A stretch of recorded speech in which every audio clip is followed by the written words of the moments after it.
Bonsoir et bienvenue pour ce lundi soir et toujours à l'étude d'Éphésiens et le chapitre 4, le verset 5. Un seul Seigneur, une seule foi et un seul baptême.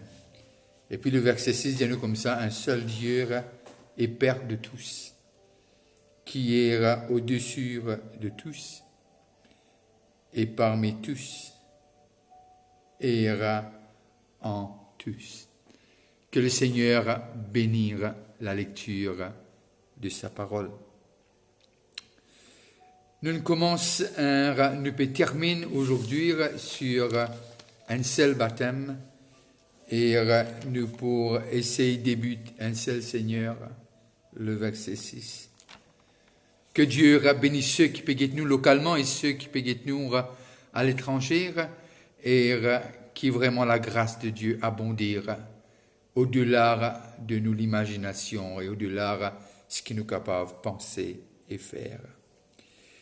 Et dans cette même élan, nous peut un peu que Paul nous quand il peut dire un seul baptême.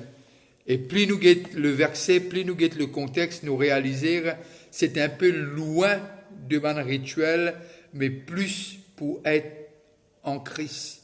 Lorsque nous guette le texte, le contexte, et lorsque nous guette le verset 3, vous efforçant de conserver l'unité de l'esprit par le lien de la paix. Et c'est ça le grand thème du chapitre 4. Et là, vendredi, nous terminons pour montrer nous de ce que maintenant nous vivons en Christ. Nous n'est plus dans l'ancien temps, nous n'est plus cette alliance d'Adam, le premier Adam, mais nous sur règne du deuxième Adam, le Seigneur Jésus-Christ, Emmanuel, Dieu avec nous. Et pour continuer, laisse-nous un petit cours dans Galates, le chapitre 6 et le verset 14. Galates 6 et le verset 14. Et Galates 6, 14, et voilà ce qu'il dit nous. 6, 14. Pour ce qui me concerne, loin de moi la pensée de me glorifier d'autre chose que de la croix de notre Seigneur Jésus-Christ, par qui le monde est crucifié pour moi, comme je le suis pour le monde. Alors, il faut nous réfléchir de ce que le baptême veut aussi dire, de ce que aujourd'hui, de ce qui nous en Christ, et qui nous capable vraiment vivre cette vie que le monde est crucifié pour nous, comme nous le sommes pour le monde. Alors, peu importe qui nous ressentir, nous saluons les pas dépendent de nous l'émotion. Nous saluons des pannes lorsqu'il passait à Golgotha. Nous saluons les dépendent de Dieu et cela a été fait. Très souvent de fois, dans un moment d'émotion sur la terre, et très souvent de fois nous sentons seuls. Nous sentons un peu délaissés ou abandonnés, où il n'y a personne vraiment qui est concerné et qui est là. Mais mon pensée, en réalité, c'est fausse. Très souvent de fois, nous l'émotion, nous perceptions, je nous m'entoure. Et peu importe, mais nous connaissons de ce qui nous rend en Christ. Et cela est évident, cela est un prix fin payer, et cela est selon ce que Dieu nous. Alors, nous réalisons de ce qui nous sommes plus sur la domination de cette race du premier Adam. Maintenant, nous donne l'autre race. Cette race, maintenant, nous appartenir, pareil comment le peuple d'Israël, je suis sous un autre leadership. Maintenant, nous n'est plus sous ce leadership du premier Adam, mais nous maintenant sous le leadership de Jésus-Christ. Jésus-Christ, le premier-né parmi les frères. Alors, lorsque nous lisons dans Romains, le chapitre 6 et le verset 6, et voilà ce qu'il dit nous. sachant que notre vieil homme a été crucifié avec lui, afin que le corps du péché fût détruit, pour que nous ne soyons plus esclaves du péché. Car celui qui est mort, le verset 7, est libre du péché. Alors, pour nous capables d'être libres du péché, nous devons vraiment être morts concernant le péché. Et qui nous capables de vivre cela. Alors, nous arrivons à comprendre ce que, lorsque nous prenons depuis Genèse, nous venons jusqu'à Jésus-Christ, nous venons maintenant jusqu'à Éphèse, nous arrivons à réaliser de ce qui nous cause toujours division, c'est le péché. Le péché, non seulement il cause division, il cause désaccord, et de ce que tout ça là, c'est du passé. Maintenant, nous sommes en Christ. Nous sommes en Christ. Romains 6, le verset 11, et voilà qu'il dit nous. Ainsi, vous-même, regardez-vous comme morts au péché et comme vivants pour Dieu en Jésus-Christ. Vivants en Jésus-Christ. Et qui peut lui choisir ce mot et peut vraiment mettre les choses comment besoin y était. Et là, on arrive à comprendre de ce que un seul baptême n'est pas capable d'être d'autre, si ce n'est que ce baptême dans le corps de Christ. 1 Corinthiens, le chapitre 12 et le verset 13, et voilà ce qu'il dit à nous. 1 Corinthiens 12, 13. Nous avons tous, en effet, été baptisés dans un seul esprit pour former un seul corps, soit juif, soit grec, soit esclave, soit libre, et nous avons tous été abreuvés d'un seul esprit. D'un seul esprit. Alors, nous arrivons à comprendre, il y a un seul Seigneur, un seul nom, un seul Seigneur, un seul la foi, un seul baptême. Alors, il est clair et net maintenant, nous réaliser de ce qui peut pas cause de cette rituel du baptême, mais il est cause de ce qui nous, en Christ, nous sous un autre leadership, de ce qui est ancien est passé. Toutes choses sont devenues nouvelles. Alors, bien qu'il nous caractère l'hilar, mais maintenant c'est un caractère soumis à l'Esprit de Dieu et dans un seul Seigneur et un seul baptême. Et là, ce qui Paul peut dire, un seul baptême, il peut dire être un en Christ. C'est pas un togetherness, but oneness. Avec Jésus. Avec Jésus. Et peut-être pour conclure sur ce qui nous commençait un baptême, laisse-nous terminer le Colossiens, le chapitre 3 et le verset 4. Colossiens, le chapitre 3 et le verset 4. Quand Christ, votre vie, paraîtra, alors vous paraîtrez aussi avec lui dans la gloire. Alors qu'il peut dire en Christ, nous en Christ, et Christ fait mort, il fait mort pour nous pécher et ressuscité pour notre justification. Et maintenant, l'Esprit de Dieu conduit nous sur le chemin de la sanctification, alors que celui qui a commencé cette bonne œuvre en nous l'achèvera et le terminera. Et c'est ça qui peut permettre nous comprendre le baptême. Un seul Seigneur, qu'une seule foi et un seul baptême. Maintenant, le verset 6 de Éphésiens 4, et maintenant, les causes de ce qu'un seul Dieu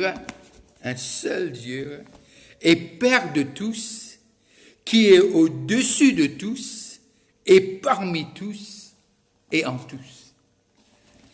Il prend les choses, l'Esprit, le Seigneur, et maintenant, il cause le Père, le Père. Alors, comme si Paul amène nous sur ce climax de l'unité, qui veut dire, nous retournons encore dans le verset 3 du chapitre 4, que il dit, de ce que efforçons de conserver l'unité de l'esprit par le lien de la paix, Alors, nous trouvons que Paul in cause nous cette raison.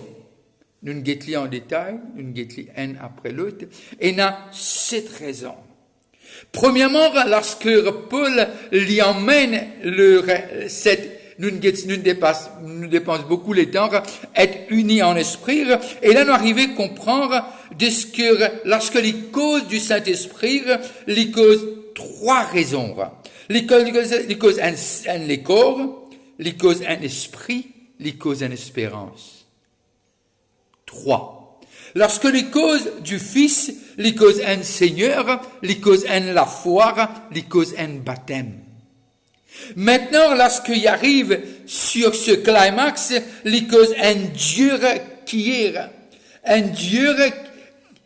un seul Dieu est Père de tous, qui est au-dessus de tous, et parmi tous et en tous.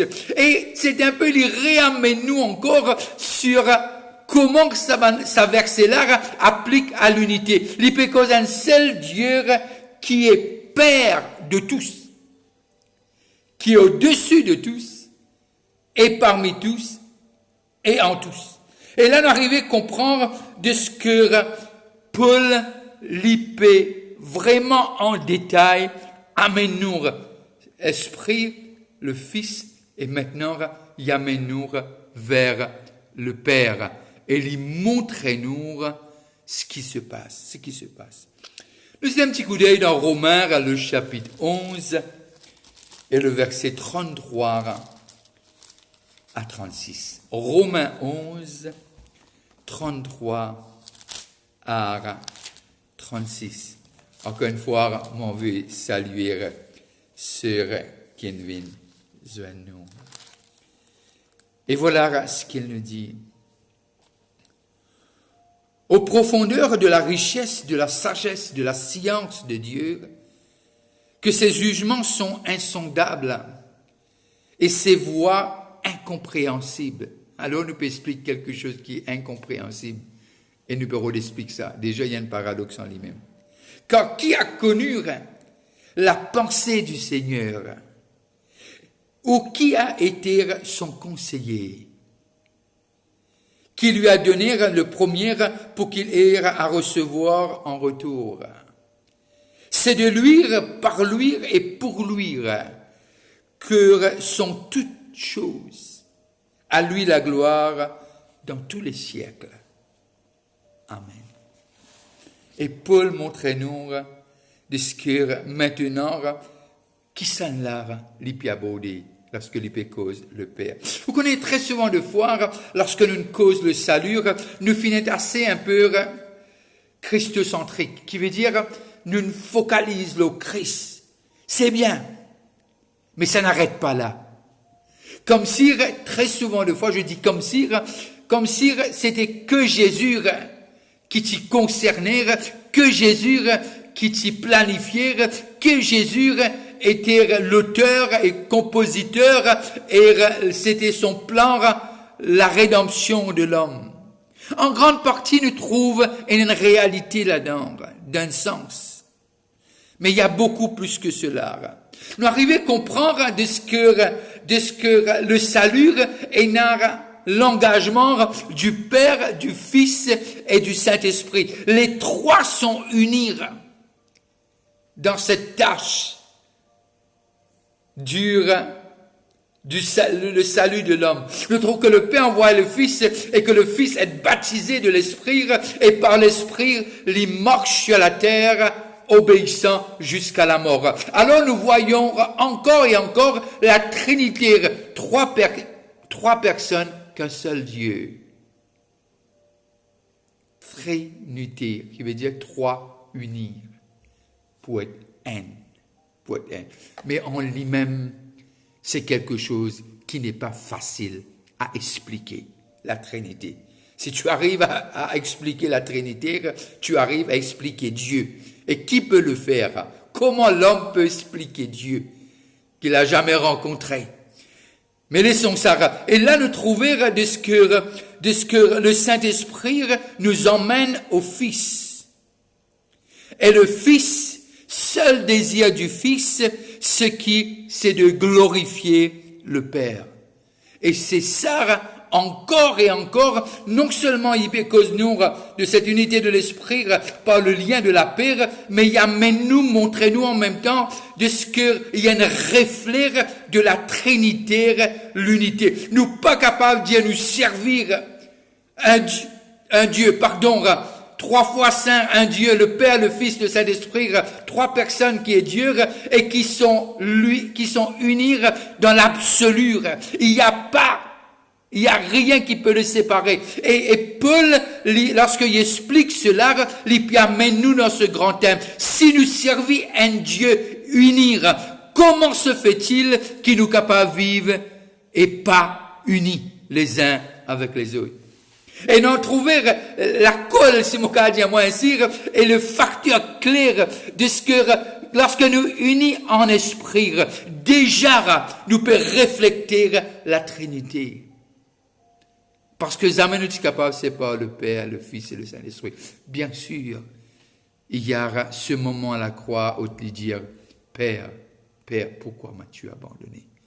Mais là, nous arrivons à comprendre dans le contexte de ce que le Père a besoin d'abandonner. Parce qu'il portait sur lui le péché de l'humanité. Tout péché et mon péché. Et mon penser, c'est ça qui est plus difficile. Abandonner de tous. Et les besoins payent le prix pour toi et pour moi. Quel Dieu que nous servons. Quel Dieu que nous servons. Regardons ensemble 1 Pierre, le chapitre 3 et le verset 18. 1 Pierre, le chapitre 3 et le verset 18. Il est intéressant pour dire comment Pierre amène-nous à comprendre un seul Dieu. 3, 18. Christ aussi a souffert. Christ aussi a souffert une fois pour le péché, lui juste pour les injustes, afin de nous emmener à Dieu. Il a souffert pour nous emmener, qui veut dire emmener son corps à Dieu, au Père, ayant été mis à mort quant à la chair, mais ayant été rendu vivant par l'Esprit. Nous trouvons les trois en harmonie et en action. Christ aussi a souffert une fois pour le péché, lui juste pour des injustes, afin de nous emmener à Dieu. Ayant été mis à mort quant à la chair, mais ayant été rendu vivant quant à l'esprit. Or, les trois inséparables. L'unité et encore se peuvent unir. Et là, nous arrivons à comprendre, dans le salut de l'homme, la Trinité était toujours en action.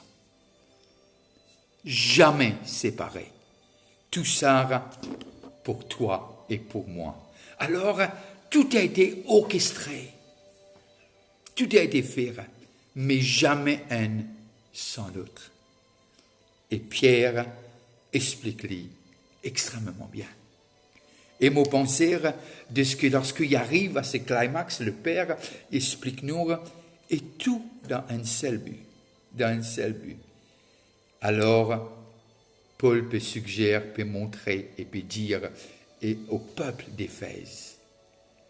Lorsque nous lisons le texte, nous avons besoin de comprendre lire de ce que les cause en l'Église, les pas cause au monde. Il n'y a pas cause à non, il peut cause à l'église, quand lui-même, il passe presque 3 ans, il peut cause à un peuple qu'il connaît, il peut cause à un peuple et son Dieu, il peut expliquer la Trinité et l'importance de l'unité à ce peuple. Et c'est ça que Paul peut faire. Rien d'autre que ça. Et mon pensée, plus nous lire, plus nous arriver à comprendre. Paul a envie de faire nous comprendre aujourd'hui. La clé, c'est d'être unis en esprit. En esprit. Quand même avec l'esprit de Dieu, avec l'esprit de Dieu. Pas pour nous la force, pas pour nous courage, mais par l'esprit de Dieu. Je dois prendre congé de vous et je veux vous dire bonne soirée. Et je veux vous dire que vous êtes tellement important aux yeux de Dieu qui n'est pas capable d'imaginer, n'est pas capable de réaliser combien important nous était. C'est simplement qui vraiment, la prière de Paul, qui illumine les genoux, les pieds, nous sommes capables de comprendre la richesse qui attache à cet appel, à cette séparation, à ce salut. Mon pensée, nous pouvons faire des exploits comme pas possible. Que Dieu vous bénisse et que la lumière de sa face continue à briller aux autres et qui vraiment là, côté d'été, on peut voir que Jésus. On peut voir que le ciel à travers de vous. Alors je vous dis bonne fin de soirée. Si vous passez à table, je veux vous dire bon appétit. Et je veux vous dire aussi, n'arrêtez pas de continuer, n'arrêtez pas de prier pour le pays. Faites-le. Et surtout, je vous en prie, priez pour moi. Que Dieu vous bénisse. Demain soir à 8h. Bye bye et à demain soir.